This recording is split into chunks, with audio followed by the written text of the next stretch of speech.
Nihongo Kaiwa Kyokai Society, established in 1984, has been striving to keep the love of Japan and the Japanese language alive in the people of Kolkata. Since its establishment, it has been successfully bridging the cultures of India and Japan through various activities.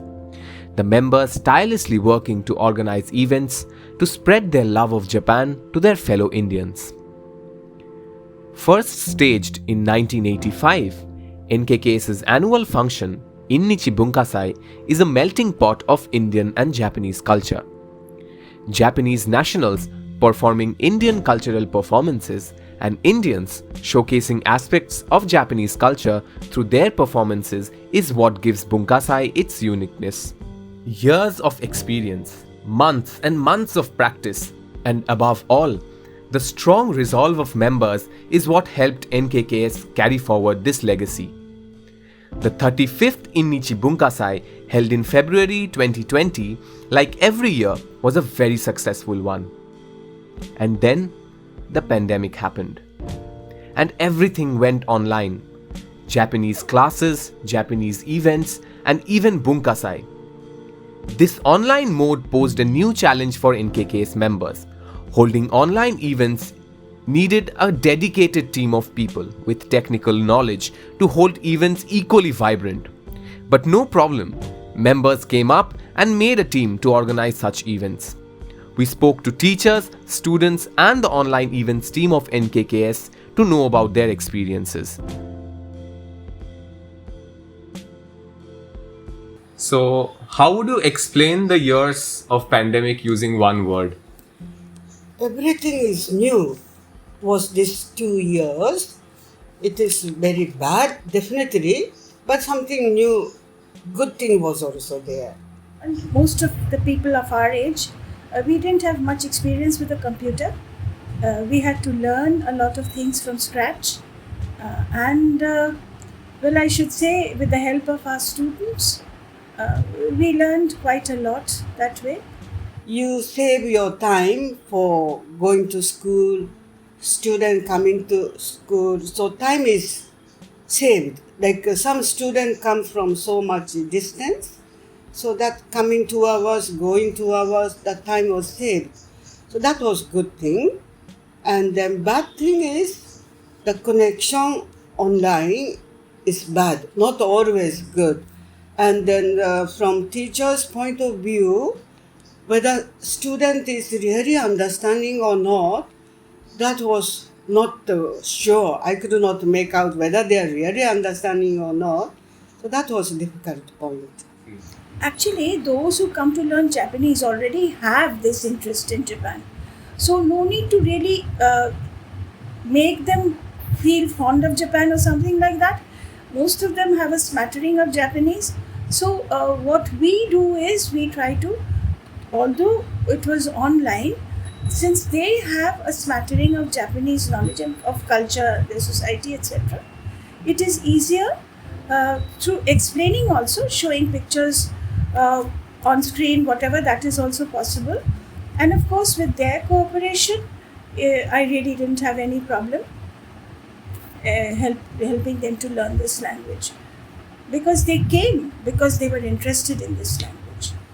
See, Japanese language spoken is not very difficult as a foreign language, but writing is difficult.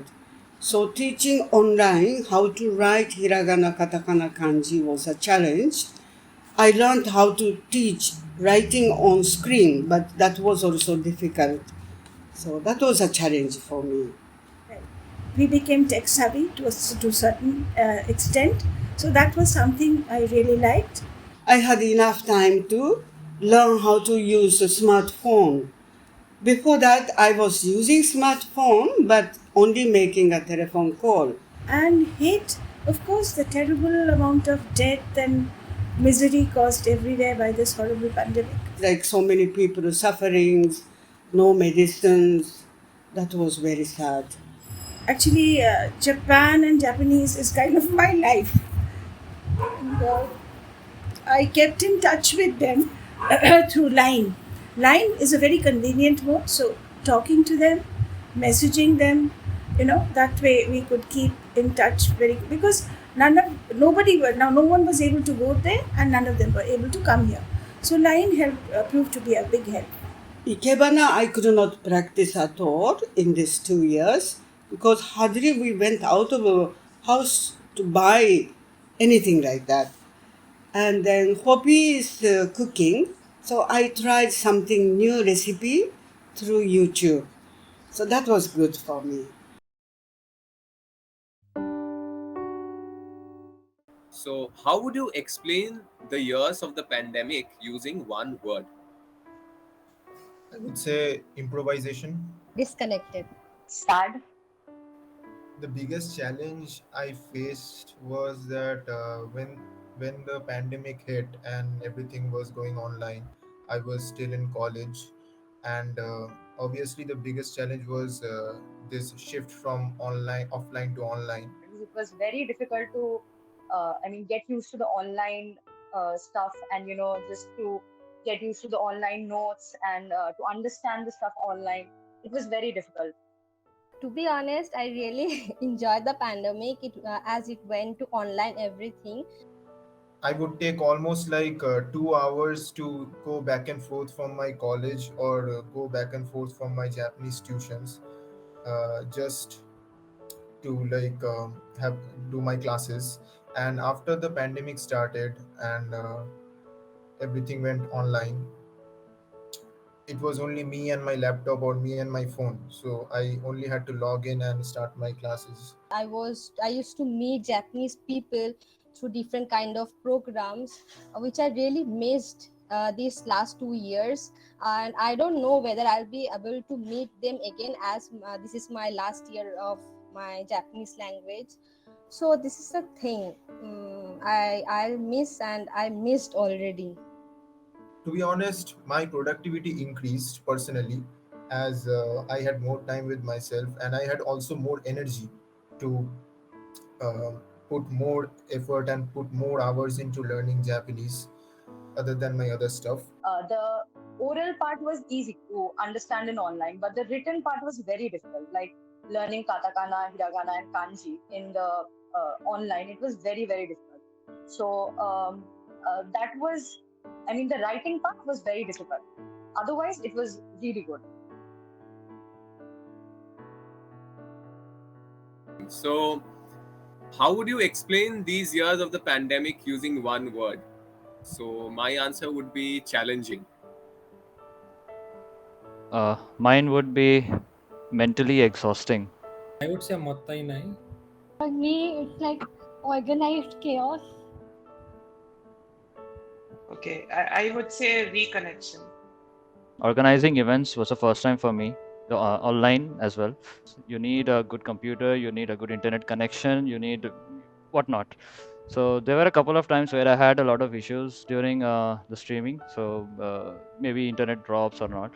So the best part was the execution team was very helpful for me with me. Everyone was there, back me up. Organizing a online program meant, uh, you know, coordinating with the fellow team members, and the difficulty I faced was, I was unable to judge their expressions. So that was that plays a big, that has a lot of effect on how you work. So that was a so I had to imagine and simulate, trying other ways of how is everybody doing in their lives. So how much dedication can one put into this event? So that was my difficulty. So, and that what I had to simulate and imagine. So I did have some experience in organizing offline events prior to this, but I would say the biggest challenge of moving online, apart from the technical challenges, of course, is public relations, promotion, and keeping audience attention. In a live venue, people, even if they don't really like your program, they can't just walk out. That's extremely easy online. So it's really hard to make a online event that's engaging enough to retain attention and to think up of ideas to keep people sticking around, things like introducing audience prizes, things that I've never thought of in the past. So online events got us to think of these creative ways to generate and retain audience attention. Yeah. Yeah, so for me, the first event was the singing contest that was organized without the help. That time, Fateh Khan and Shoham Khan, they were not on board. So I almost did it alone with the help of Shipati. So, and I was also doing the MC part. So it was really difficult for me. It was the first event also, I mean, online. So, so yeah, after that, we had Shoham Khan and Fateh Khan on board. So they took care of all the technical part. But what remained common in both the like before and after was um, building up the interest of the audience and keeping it alive. How to handle Instagram, Facebook, those part were more I learned a lot on those fields also. So yeah. Well, I was the MC for the second Japanese language singing contest, and the biggest challenge that I faced personally, as like from the point of perspective of an MC, is that getting the cue of when to start and when to stop. Since there was a other streaming going on, like when the participants' videos had to be played, I had to stop. So getting that cue when so it was really difficult for me to guess, okay, do I start now, do I stop now? Protai would say, yeah, you can start now. Then I watch the live stream that's happening on YouTube and I see that it's going a lot slower. So I was really confused when to start and when to stop. So that's from the point of perspective of an NC. And I think somewhere for all of us, it made us all come out of our comfort zones.